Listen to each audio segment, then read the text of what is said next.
അപ്പം നമ്മുടെ ഇവിടെ നല്ല അടിപൊളി ഒരു മഴയൊക്കെ കഴിഞ്ഞേ.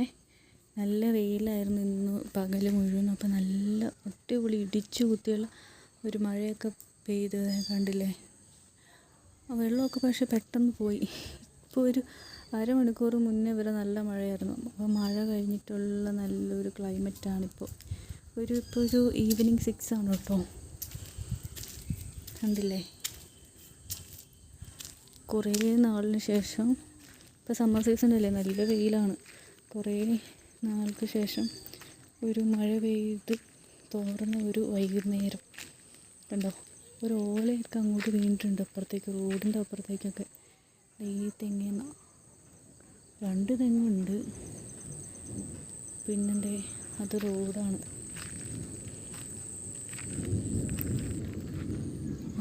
ഇടി ഇപ്പോഴും ഉണ്ട്. അപ്പം ഇനി അടുത്ത മഴ ചിലപ്പോൾ രാത്രി വരുമായിരിക്കും. അതിൽ നല്ല കൂളിംഗ് എഫക്റ്റാണ് കേട്ടോ. ഇത്തിരി റിഫ്രഷിങ് ഫീലാണ്. ഇപ്പോഴും ഒരു ആശ്വാസമായ. കുറേ നാൾ മഴയില്ലായിരുന്നല്ലോ, അതുകൊണ്ട്. ഇതിപ്പോൾ ഒരു വണ്ടി പോയി. പിന്നത്തെ ഇതെന്താ സംഭവം എന്നറിയോ? ഈ ചെടി ഇത് നമ്മുടെ ലിച്ചിയാണ്. ലിച്ചി നമ്മളിങ്ങനെ ഡ്രിങ്കൊക്കെ കുടിക്കില്ലേ, ലിച്ചിയുടെ ഒരു വൈറ്റ് പൾപ്പൊക്കെ ഉള്ള ഒരു ഫ്രൂട്ടാണ്. ചെറുതാണ്, ലിച്ചിയൊന്നും ഉണ്ടായിട്ടില്ല കേട്ടോ. ഒരു കോല് കുത്തി കൊടുത്തേക്കും, അതെപ്പോഴും ആടി പോവും. അപ്പം അത് വലുതായി വരുന്നുണ്ട്. ഇത് കണ്ടില്ലേ, അവിടം വരെ ഉണ്ട്. ഇത് കണ്ടോ, ഇതാണ് ഇതിൻ്റെ ചെടി, നമ്മുടെ ലിച്ചി ഫ്രൂട്ട്. അപ്പോൾ വലുതായി കഴിയുമ്പോൾ അത് ഉണ്ടാകുമായിരിക്കും. പിന്നെ പനിനീർ ചാമ്പയുണ്ട്, അത് ഭയങ്കര വലിയ മരമായിട്ടൊക്കെ ഇരിക്കുന്നുണ്ട്. പക്ഷേ മരത്തിൻ്റെ വലിപ്പത്തിനനുസരിച്ചുള്ള കായൊന്നുമില്ല. ദേ കാണുന്ന മാവ് പോലെ കാണുന്നത് കണ്ടോ, അതാണ് നമ്മുടെ പനിനീർ ചാമ്പ. ഇതാണ് മരം. മാവൊക്കെ പോലെയില്ലേ, അതാണ് മരം. അത് ഇടയ്ക്ക് അവിടെ ഇവിടെയൊക്കെ ആയിട്ട് പൂത്ത് നിൽക്കുന്നുണ്ട്. അത് പൂ കണ്ടോ, ആ പൂ അതൊരു പൂവാണ്, ആ വെള്ള കളറിൽ കാണുന്നത്. പക്ഷേ അങ്ങനെ പനിനീർ ചാമ്പയൊന്നും അങ്ങനെ കിട്ടാറില്ല. അത് വല്ലപ്പോഴും ഉണ്ടായി അത്രേ ഉള്ളൂ. അങ്ങനെയാണ്.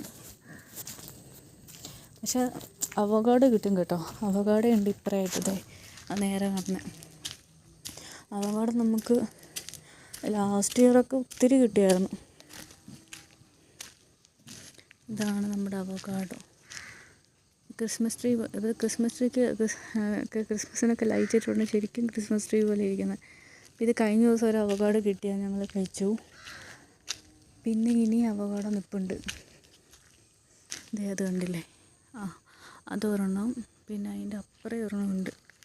മഴ പെയ്യുന്നതുകൊണ്ട് ഇങ്ങനെ എല്ലാം നനഞ്ഞ് കിടക്കുക. അതിവിടെ പോയി. ഇവിടെ ഇത്. പിന്നെ ഉണ്ടല്ലോ, ഞാവലുണ്ട്. ഞാവലിൽ ഒരു പ്രത്യേകത എന്നാന്ന് വെച്ചാൽ, ഇവിടുത്തെ ഞാവലിൻ്റെ പ്രത്യേകത വലിയ മഴ നിൽക്കാൻ തുടങ്ങിയിട്ട് വർഷം കുറേ ആയി. പക്ഷേ ഞാവൽ ഉണ്ടാവുന്നില്ലായിരുന്നു, ഞാവൽ പഴവേ.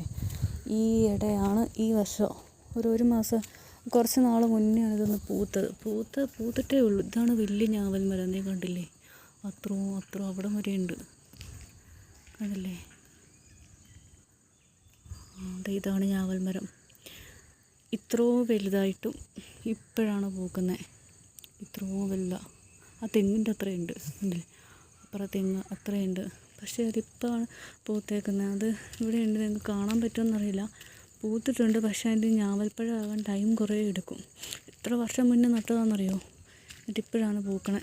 പിന്നെ അതേ നമ്മുടെ റംബൂട്ടാൻ അവിടെ നിൽക്കുന്നുണ്ട്, കുഞ്ഞി മരം പോലത്തെ സംഭവം. അതിലൊരു പ്രാവശ്യം ഉണ്ടായി, ലാസ്റ്റ് ഇയർ ഉണ്ടായിരുന്നു. അത് കഴിച്ചു. പക്ഷെ അത് നല്ല ഇളകിക്കിടക്കുന്ന മണ്ണിലല്ലായിരുന്നു വെച്ചത്. അതൊരു മിസ്റ്റേക്ക് പറ്റിപ്പോയി. അതുകൊണ്ട് അത് വളർച്ച കുറവാണ്, വളർച്ച മുരടിച്ച് നിൽക്കുകയാണ്. ഇനി അത് മാറ്റി നട്ടാൽ വളരുമോയെന്ന് അറിയില്ല. പക്ഷേ ഇടയ്ക്ക് റംബൂട്ടാനൊക്കെ ഉണ്ടാവുന്നുണ്ട്.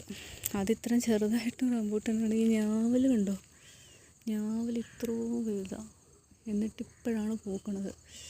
എന്തായാലും ഞാവൽപ്പഴം ഉണ്ടായിക്കഴിയുമ്പോൾ നമുക്ക് നോക്കാം. അപ്പം ശരി, ഓക്കെ, ബൈ.